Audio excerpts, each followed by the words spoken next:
Hello મિત્રો, આજે આપણે નવું વર્ષ 2026-27 કઈ રીતે ઓપન કરી શકીએ એ માટે કમ્પ્લીટ ડેમોન્સ્ટ્રેશન જોશું. એમાં શું પ્રોબ્લેમ આવી શકે, જેનું સોલ્યુશન કઈ રીતે થઈ શકે એ આપ જાતે જ કરી શકો એ માટે આ વિડીયો છે. કમ્પ્લીટ વિડીયો જોઈ લો એટલે ધ્યાનમાં આવી જશે. આપણે કંપની જે પણ છે એ ખોલી લેશું. આપણી કંપની ઓપન કર્યા પછી આપણે અંદરથી જ યર એન્ડ કરવાનું છે. તો યર એન્ડ અત્યારે 25-26 આપણે અહીંયા જોઈ શકીએ છીએ. કંપનીનું નામ લખેલું છે, એની નીચે આપણે 25-26 લખેલું છે. આપણે અહીંયા યુટિલિટીમાં યર એન્ડ છે. યર એન્ડમાં ન્યૂ ફાઇનાન્શિયલ યર આમાં જવાનું છે. આમાં ગયા પછી અહીંયા રિવર્સ ને ફોરવર્ડ એ રીતે બે આવશે. તો આપણે નવું વર્ષ એટલે આગળ ફોરવર્ડ કરવાનું છે. ફોરવર્ડ કર્યા પછી અહીંયા ઓટોમેટિક 31/3/2027 આવશે. આમાં કોઈ પ્રકારનો ચેન્જીસ નથી કરવાનો. ઓકે આપશું એટલે થોડી એવી પ્રોસેસ થશે અને નવું વર્ષ ખુલી જશે. ડેટા વધારે હશે તો થોડીક વાર લાગશે. જેટલી પ્રોસેસ થાય એટલી કરવા દેવાની. આ પ્રોસેસ થઈ ગયા પછી અહીંયા 26-27 લખાઈને આવી જશે. અહીંયા આપણે ક્લિક કરીએ તો આપણને 2 વર્ષ બતાવશે.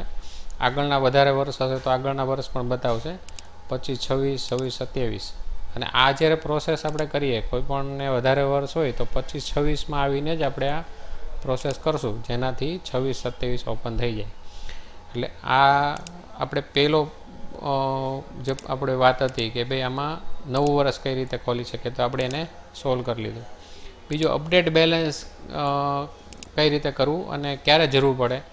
તો જૂના વર્ષની અંદર આપણે કંઈ પણ કામ કરીએ છીએ, જેમ કે અહીંયા હું જઈને પેમેન્ટ કોઈ પાર્ટીનું જમા પાડેલું છે મેં.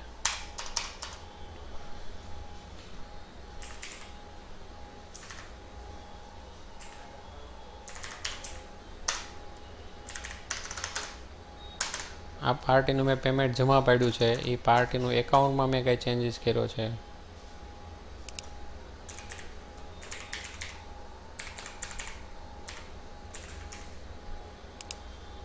એડ્રેસ કંઈ લખ્યું છે. તો આ રીતે આપણે કંઈ પણ કરેલું હોય તો એમાં નવા વર્ષમાં હવે અપડેટ બેલેન્સ આપણે કરીએ તો એ કઈ રીતના કરી શકીએ. અહીંયા 25-26 ઉપર રાખીને અહીંયા અપડેટ બેલેન્સનું બટન છે.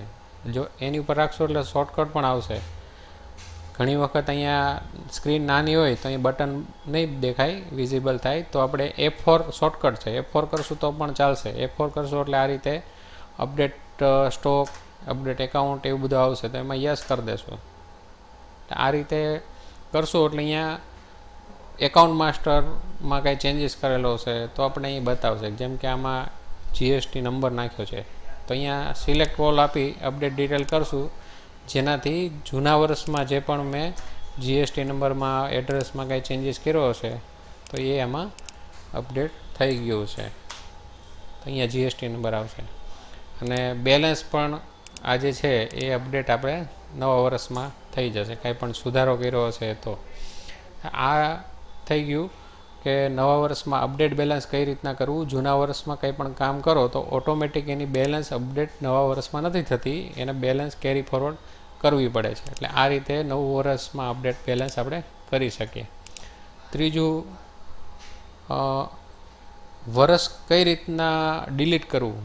ડિલીટ કરવા માટે શું કરવું અને ક્યારે જરૂર પડે. તો જૂનું વર્ષ કોઈને જરૂર ન હોય તો આપણે ડિલીટ કરી શકીએ. 24-25 છે એ ડિલીટ કરવું હોય તો કરી શકીએ. ઘણી વખત કોઈ ભૂલથી 27-28 ઓપન કરી નાખે. જેમ કે હું અહીંયાથી સમજો ઓપન કરું છું તો આ રીતે ઓપન થઈ જ ગયું છે. તો આપણે જરૂર નથી 27-28ની, આપણે તો જરૂર 26-27ની છે. તો આપણે પહેલાં 26-27માં અંદર વયા જશું અને ત્યાર પછી અહીંયા આપણે યુટિલિટીમાં, ડેટા યુટિલિટીમાં ફાઇનાન્શિયલ યર ડિલીટ, એમાં 26-27 ઉપર રાખીને ડિલીટ ઉપર ક્લિક કરશું એટલે આ ડિલીટ થઈ જશે. આ રીતના ડિલીટ વર્ષ થઈ જશે. કોઈ પણ વર્ષ ડિલીટ આપણે આ રીતે કરી શકીએ, પણ છેલ્લું વર્ષ અને સૌથી ઉપરનું વર્ષ એ રીતે આપણે ડિલીટ કરી શકીએ. ચોથી વાત છે, નવા વર્ષમાં બિલ નંબરની સિરીઝમાં સુધારો કઈ રીતે કરવો. કોઈને નવા વર્ષમાં બિલ નંબરની સિરીઝમાં ચેન્જ કરી નાખવો હોય. પહેલાં GTની સિરીઝ ચાલતી હતી, હવે કંઈ અલગ રાખવી છે તો આપણે અહીંયા સેટઅપમાં વાઉચર નંબર છે, એની અંદર અહીંયા GTની સિરીઝ છે એ નવા વર્ષમાં જો GT જૂના વર્ષમાં હતી તો એ નવા વર્ષમાં GT 1 નંબરથી ચાલુ જ થઈ જશે બિલ. પણ મારે જીટી નથી રાખવું, એની જગ્યાએ બીજું રાખવું છે, તો આ સિરીઝને હું ડિલીટ કરી દઈશ.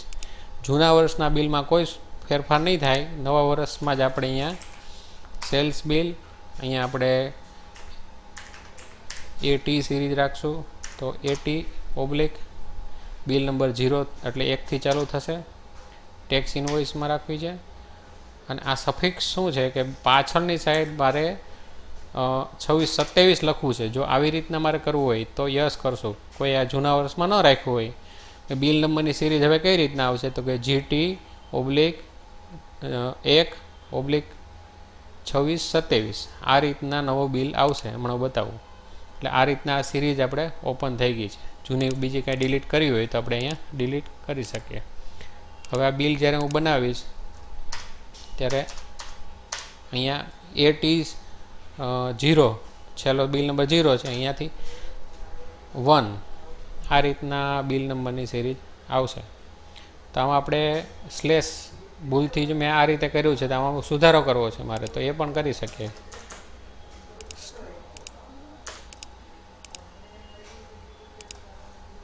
અહીંયાથી સમજો ભૂલથી થઈ ગઈ છે તો મારે આ રીતે કરવું છે.